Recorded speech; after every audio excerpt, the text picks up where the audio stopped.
everyone, welcome back to another video. Hope you're all having a lovely week. I'm back this week to talk about something different, something a bit more serious, something that I actually don't know a whole lot about, but I am learning and I'm trying, and that is the issue of FGM, so female genital mutilation. Now, I think the reason I think I'm talking about it this week is because some of you might have seen that last weekend I basically was asked to come in and speak to End FGM European Network. They are this amazing organisation in Brussels, and they're basically kind of like the parent organisation of all these organisations in member states that are fighting to end FGM. And they're kind of like the central kind of European body of it, and they're just doing amazing work. But basically they have these youth ambassadors that are in a couple of the different member states, and they're kind of embarking on this year-long project where they're going to be making videos and educating people on FGM, and they invited me in to talk about like my videos and what I've been doing and just different things that I've learned over kind of the last year, and it was amazing and like so lovely. And I guess, you know, while that was kind of still fresh in my head, and while, you know, I learned so much, so I decided I'm just going to do a video on it. And yeah, I've learned so much over the last couple of months, like things that are like really kind of simple but like profound when it comes to this. And I would have thought that I was someone who knew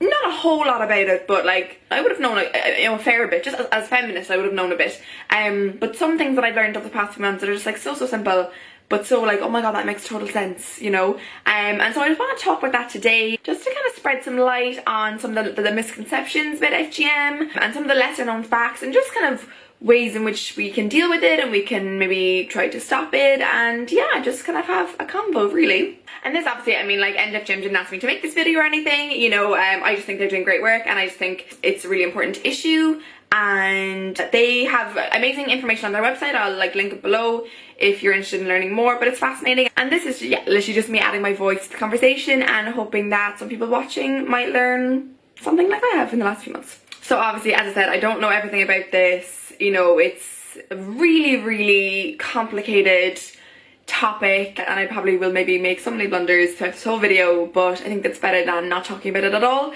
So yeah, here's my video. And also, I think this might go on long, so I might do it in a part 1, part 2. So if that happens, stay tuned for the part 2 next week. And obviously I'll let you know if it's going to be in 2 parts, so you can, yeah, stay tuned. So I guess first of all, I have just the actual definition of FGM here for anyone that doesn't really know or isn't really familiar. The World Health Organization describes it as, and I have it here, describes it as all procedures that involve partial or total removal of the external female genitalia or other injury to the female genital organs for non-medical reasons. So that's what it is. So it's quite broad, and you'll see why in a minute when I talk about the different types of FGM. It can really be a couple of different things, so we'll get to that in a minute. In terms of the numbers, they have stated that around 200 million women around the world have been affected by FGM. So this is a really big problem actually. And again, it's kind of like, I would have known this, but when you really kind of look at it, you're like, oh Jesus, it actually is really that big. And obviously, I mean, I think where I'm from, like Ireland, there is just like so little talk about this, and so it's really not something I think that people really kind of know about, or that they don't know the extent of it. They don't think it's actually that big of a deal, but it really is. So yeah, I have kind of 4 or 5 points that I'm going to go through in the next few minutes and talk about kind of misconceptions or things that just kind of aren't really like known about. And mostly, like honestly, the ones that I chose are the ones that really kind of have struck me in the last few months that I didn't know about, that I was like, oh my god, that's actually insane. But obviously there's so much to talk about on this topic, but these are just kind of ones that I particularly was like, oh Jesus god, that's kind of profound. So yeah, let's get right in. So first of all, one thing that I found fascinating that I've learned over the last few months is the way we talk about FGM is super important.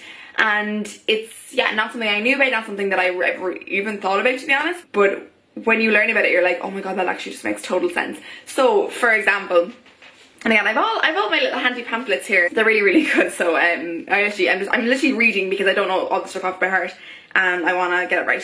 So things like, so we kind of see FGM as this kind of barbaric practice. It's perverse, it's horrific, and we use all these terrible adjectives to describe it.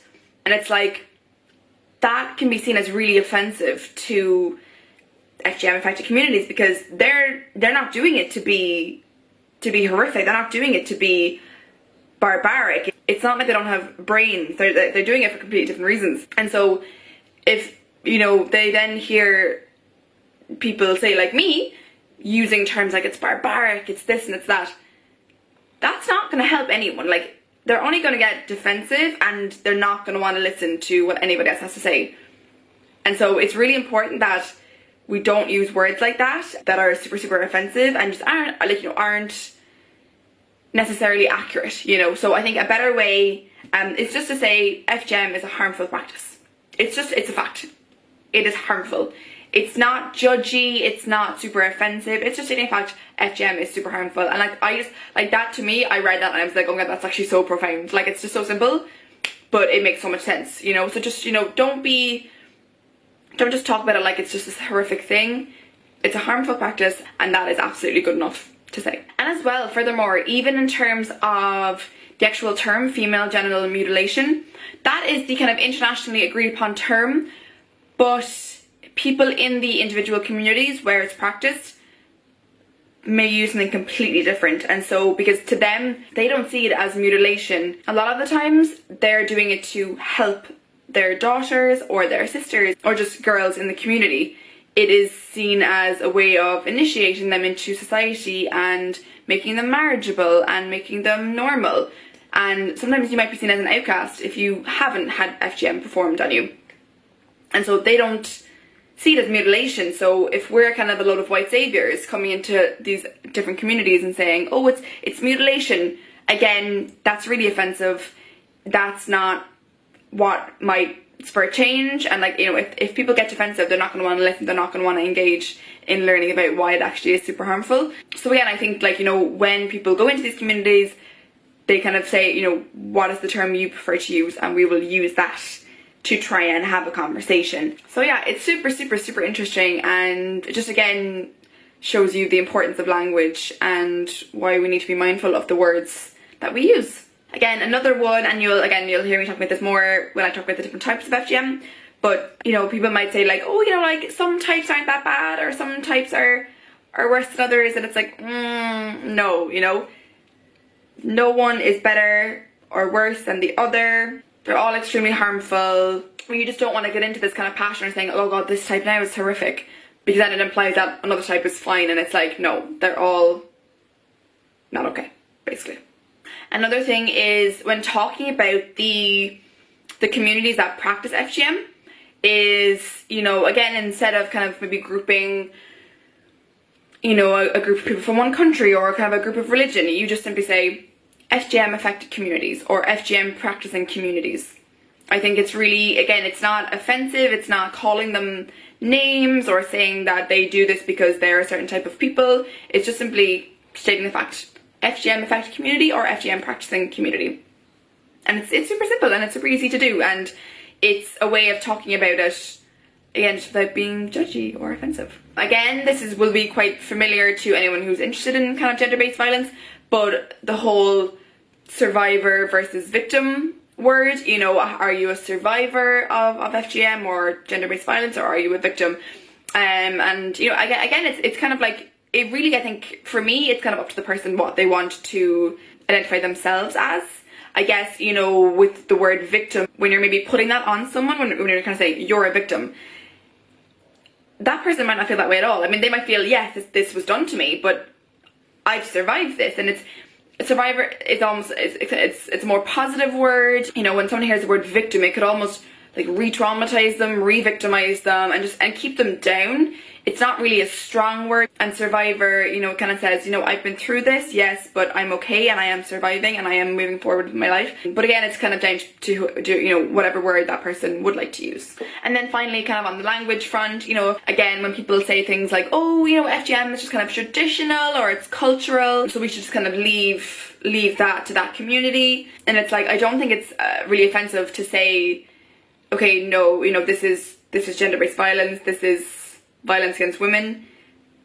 There should not, just because it may be part of their culture, does not justify violence against women. So again, very simple statement here, FGM is a harmful practice which violates women's and girls' human rights and integrity. Culture, tradition, or religion can never justify harming women and girls. So, you know, super, super simple, but super powerful, I think. So yeah, I think that's fascinating, and I just think, yeah, it's just simple things. And like, obviously I'm a giant feminist, and in a couple of other of my videos I talk about like language and the way we talk about things, so I already think that's super important. So when I kind of learned this about FGM, I was like, wow, okay, makes total sense, great.